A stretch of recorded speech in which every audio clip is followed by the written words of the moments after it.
Hello everyone, আমার YouTube চ্যানেলে তোমাদের সবাইকে স্বাগত জানাই। আশা করি তোমরা সবাই সুস্থ আছো, ভালো আছো। আজকে একদম একটা অন্যরকম রেসিপি তোমাদের সাথে শেয়ার করতে চলেছি। চটজলদি ইউনিক একটা ইয়ামি রেসিপি, খুব সহজেই হয়ে যায়, হেলদি একটা রেসিপি। তো এখন শীতকাল, এটা যদি গরম গরম বানিয়ে নাও রাতের বেলা, এটা কিন্তু রুটি, লুচি, পরোটার সাথেও ভালো লাগে। বা সন্ধেবেলা এমনি যদি ভাবো যে কি খাবো, বা বাচ্চাদের বা বড়দের কি খেতে দেবো, এটা অবশ্যই ট্রাই করতে পারো। এমনকি সকালবেলা ব্রেকফাস্টেও কিন্তু ট্রাই করতে পারো। এটার জন্য এখানে দেখো, আমি যে বাটিটা মেপে নিয়েছি, একটা বাটিতে মেপে নিয়েছি, তোমরা যে কোনো বাটি বা কাপে মেপে নিতে পারো। একটা বাটিতে আমি এখানে দিয়েছি 1 কাপ আটা, আর এখানে দেব সমপরিমাণই 1 কাপ বেসন। তো আমি এখানে আটা ব্যবহার করেছি। তোমরা যদি কেউ মনে করো ময়দা ব্যবহার করবে, সেটাও কিন্তু করতে পারো, কিন্তু আটাটা বেশি হেলদি, সেই জন্য আমি এখানে আটা ব্যবহার করেছি। এখানে দেখলে 1 চিমটে নুন দিয়ে দিলাম, আর দিলাম কিছুটা পরিমাণ ঘি। এটাকে আগে শুকনো একটুখানি মিশিয়ে নিই। মিশিয়ে নিয়ে এবার এটাতে আমরা দুধ দেব। দুধ দিয়ে এটা আমরা নেড়ে চেড়ে দুধ দিয়ে একটা স্মুথ ব্যাটার রেডি করে নেব। তো এর মধ্যে যেন কোনো রকম লাম্পস না থাকে। খুব ইজি সহজ একটা রেসিপি, কিন্তু খেতে দুর্দান্ত হয়। একবার রিকোয়েস্ট থাকলো বানিয়ে দেখার। তো দেখো, এইভাবে এটা একটা স্মুথলি ব্যাটার করে নিচ্ছি। পরিমাণটা তোমরা দেখতে পেয়েছো, আমি 1 বাটি আটা 1 বাটি বেসন এখানে দিয়েছি। আর এটার জন্য আমার 2 বাটির কাছাকাছি, যেটা মেপে দিয়েছি সেই 2 বাটির কাছাকাছি কিন্তু দুধ আমার এটার জন্য লেগেছে। তো চলো এটাকে ভালো করে মিশিয়ে একটা ব্যাটার রেডি করি।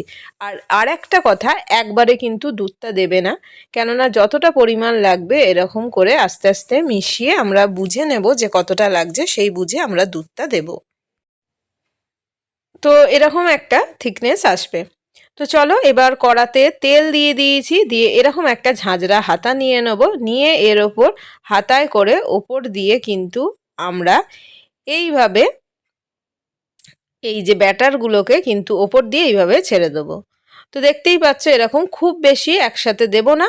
আর যদিও মনে হয় যে কিছু কিছু একসাথে দিলে হয়তো গায়ে লেগে যাচ্ছে, কোনো ব্যাপার না।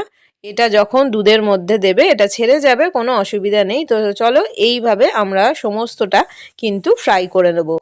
আর একটা কথা মাথায় রেখো, যখনই দেবে হাতাটা দিতে দিতে ওখানে দেখবে একটা লেয়ার পেরে যাবে, সেটা কিন্তু পরিষ্কার করে নেবে, নইলে এই যে মানে দেখো যেমন হচ্ছে, আলাদা আলাদা হবে না, তখন কিন্তু একসাথে এগুলো পড়বে। কতটা মুচমুচে হয়েছে সাউন্ড শুনেই বুঝতে পারছো। তো এবার একটা আলাদা বাটিতে আমি দুধ বসিয়ে দিয়েছি। দুধটা জাস্ট আমার জাল দেওয়াই আছে, একটুখানি ফুটিয়ে নেব। এখানে আমি 1 কাপ মতো চিনি দিয়ে দিয়েছি। দিয়ে এখানে দিয়ে দিচ্ছি একটা তেজপাতা আর 2টো এলাচ। এলাচটাকে কিন্তু ভেঙে দিয়ে দেবো। তো চলো দুধটাকে আগে একবার ফুটিয়ে নিই। তো দুধটা বয়েল হয়ে গেছে, এবার এগুলো চলো মিশিয়ে দিই। তো মিশিয়ে একবার বয়েল এলেই এটাকে কিন্তু বন্ধ করে দেবো। কিন্তু এখানে একটা জিনিস আমরা মেশাবো, সেটা হচ্ছে এখানে খেজুর গুড় মেশাবো। তো আমি এখানে দেখেছো চিনি খুব একটা ইউজ করিনি, 1 কাপ চিনি ইউজ করেছি। যেহেতু গুড়টা দিলে এখানে ফ্লেভারটা দারুণ আসে, সেই জন্য এখানে আমি কিছুটা পরিমাণ দিয়ে দিলাম খেজুরের গুড়। ব্যাস নেড়ে চেড়ে এবার আমাদের কিন্তু এটা রেডি হয়ে গেছে। তো আমি একবার ভালো করে ফুটিয়ে নিয়ে বন্ধ করে দেবো। কেউ যদি মনে করো যে এগুলো একটুও গলে যাবে না, একদম একটা একটা ছাড়া ছাড়া থাকবে, তারা কিন্তু এগুলো দুধে দিয়ে বন্ধ করে দেবে, তাহলে ফোটাবার দরকার নেই। কিন্তু আমার এরকম ভালো লাগে বলে এটাকে আমি একবার বয়েল করে নেব। তো রেডি হয়ে গেছে, দারুণ খেতে লাগে। রিকোয়েস্ট থাকলো অবশ্যই এটা ট্রাই করা। Thanks for watching. সবাই খুব ভালো থেকো, সুস্থ থেকো, সাবধানে থেকো, টাটা।